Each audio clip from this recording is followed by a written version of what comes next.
Emission spectroscopy is a method of measuring light-matter interactions. An emission spectrum is the plot of emission intensity versus wavelength. Wavelength is the distance between two peaks on a wave. Emission intensity is a proportion of the number of photons emitted at a wavelength. For each peak on an emission spectrum, the lambda max is the wavelength for which the emission intensity has the greatest value. For an electron to emit energy, it must absorb a photon first.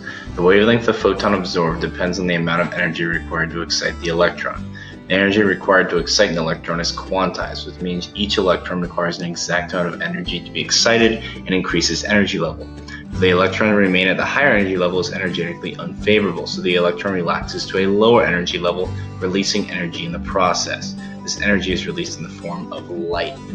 The amount of energy released is inversely proportional to the wavelength of the photon released. The energy levels of electrons are different in differing molecules because the atomic composition of the molecules is different.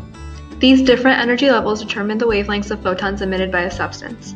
Whichever wavelength the photon emitted has the highest intensity is referred to as lambda max. An analogy to this would be box jumps. An electron that absorbs a low-energy photon will be excited to an energy level of lower potential energy, just as jumping to a shorter, lower box requires less energy. The photon released will have a large wavelength and low energy.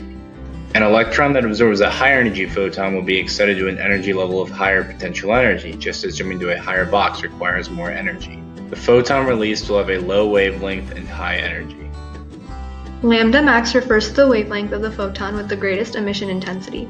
The red line is the one-to-one mixture of green and red dye. This mixture appears as a neon orange color.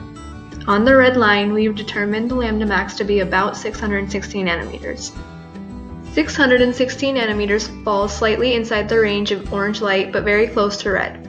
If lambda max determined the observed color, then the color would have been a very red-orange, but the mixture appeared as a neon orange to us. Therefore, observed color does not determine lambda max because if it did, lambda max would have been closer to the yellow wavelength at about 590 to 600 nanometers.